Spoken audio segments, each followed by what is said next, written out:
Praise the Lord. എല്ലാവർക്കും കർത്താവ് യേശു ക്രിസ്തുവിൻ്റെ നിസ്തുല്യ നാമത്തിൽ പ്രഭാത വന്ദനം. ആത്മമന്ന എന്ന ശുശ്രൂഷയിലേക്ക് എല്ലാ പ്രിയപ്പെട്ടവരെയും ഇന്ന് പ്രഭാതത്തിലും സ്വാഗതം ചെയ്യുന്നു.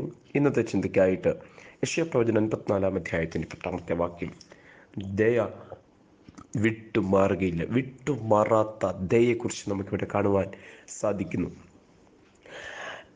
യെശയ്യാ ചാപ്റ്റർ 54 വേഴ്സ് 10. ദയ എന്ന പദത്തിൻ്റെ എബ്രായ ഭാഷയിൽ ഹസേദ് എന്ന് ഗ്രീക്കിൽ ക്രേറ്റീസ് എന്നുമാണ് പറയുന്നത്. അതിൻ്റെ അർത്ഥം അന്യരോടുള്ള കനിവ്, കരുണ, മനസ്സലിവ്, താല്പര്യം എന്നൊക്കെയാണ് നമുക്ക് അതിൻ്റെ അർത്ഥം മനസ്സിലാക്കുവാൻ കഴിയുന്നത്.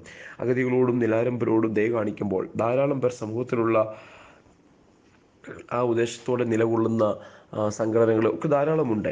എന്നാൽ നല്ലൊരു ശതമാനം പേരും സ്വസ്നേഹികളും സ്വാർത്ഥരുമായിട്ട് തീരുന്നത് നമുക്ക് കാണാൻ കഴിയുന്നു. ഇത് അന്ത്യകാലത്തിൻ്റെ ലക്ഷണമാണെന്ന് ബൈബിൾ വിളിച്ചു പറഞ്ഞ തെസ്സലോനിക്കയിലും 1 കൊരിന്ത്യ ലേഖനത്തിലൊക്കെ നമുക്ക് കാണുവാൻ കഴിയുന്നു.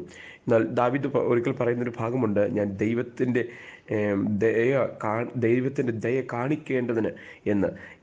അതിൻ്റെ ആശയം ദൈവത്തെപ്പോലെ ദയ കാണിക്കുക എന്നോ ദൈവത്തെ ഓർത്ത് ദയ കാണിക്കുക എന്നുമാണ്. നമ്മുടെ ജീവിതത്തിൽ ദൈവത്തെ ഓർത്ത് നമ്മൾ എന്ത് ചെയ്യുന്നു? ദയ കാണിക്കാൻ. ചിലപ്പോൾ അവരുടെ പ്രവർത്തികൾ മോശമാണെങ്കിലും അവരുടെ ഇടപെടലുകൾ നേരാമണ്ണമല്ലെങ്കിലും നമ്മൾ ദൈവത്തെ മാനിച്ചുകൊണ്ട് ചിലതിനോടൊക്കെ ദയ കാണിക്കുവാൻ ഇടയായിത്തീരുന്നു. അപ്പോൾ ചിലർ ഓർക്കുന്നത് അത് അവരോടുള്ള അമിതമായ താല്പര്യം കൊണ്ടോ അല്ലെങ്കിൽ മറ്റു പല കാര്യങ്ങളുണ്ടോ അവരെ അതിന് യോഗ്യരാണെന്നൊക്കെ ചിലപ്പോൾ ചിന്തിച്ചേക്കാം. എങ്കിലും ചിലപ്പോഴൊക്കെ നമ്മൾ എന്ത് ചെയ്യുന്നു? ദൈവത്തെ മാനിച്ചുകൊണ്ട് ദൈവത്തെ ഓർത്തുകൊണ്ട് ചിലരൊക്കെ ദയ കാണിക്കുന്നു.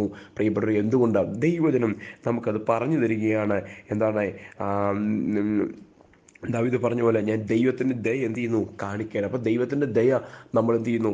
அதை കാണിക്കുവാൻ നമ്മൾ സദാ സന്നദ്ധരായി அதை തീരുകയാണ്. ഇവിടെ നമുക്ക് മനസ്സിലാക്കുന്നത്, ദൈവം മനുഷ്യനോട് അല്ല നമ്മോട് കാണിച്ചതുപോലെ പ്രതിഫലം പ്രതീക്ഷിക്കാതെ, പേരോ പെരുമയോ പ്രതീക്ഷിക്കാതെ നമ്മൾ എന്ത് ചെയ്യണം? ദയ കാണിക്കണമെന്ന് ലൂക്കോസിൻ്റെ സുവിശേഷം നമുക്ക് കാണുവാൻ കഴിയുന്നു.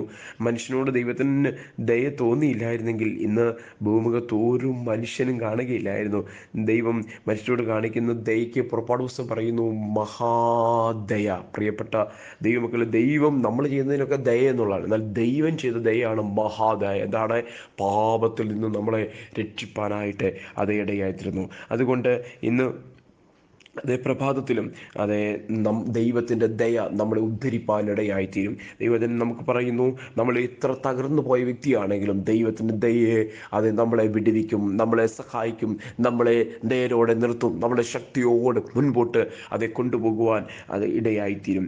മാത്രമല്ല, നമ്മെ ആദരിച്ച് നമ്മളെ മാനിക്കുന്നതാണ് ദൈവത്തിൻ്റെ മഹാദയ.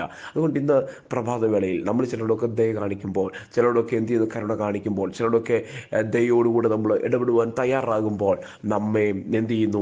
ചിലതിൽ നിന്ന് ഉദ്ധരിക്കുവാൻ ദൈവത്തിൻ്റെ ദയ നമ്മളെ ചിലതിൽ ഉയർത്തിയെടുത്ത് നമ്മളെ മാനിച്ച് അനുഗ്രഹിക്കുന്നൊരു ദൈവം. അതുകൊണ്ട് ഈ ദിവസങ്ങളിൽ ചില വിഷയത്തിൽ ദയ കാണിക്കുമ്പോഴും അവിടുന്ന് ഒന്നും നമുക്ക് തിരിച്ച് വേദനയാണ് ലഭിക്കുന്നതെങ്കിൽ പോലും, പ്രിയപ്പെട്ടവരെ, ദൈവത്തിൻ്റെ ദയ നമ്മളിലൂടെ വെളിപ്പെട്ട് അത് അനേകരിലേക്ക് ഒഴുകുവാൻ ഈ ദിവസങ്ങളിൽ സഹായിക്കട്ടെ. നമുക്ക് ഒരുമിച്ച് പ്രാർത്ഥിക്കാം.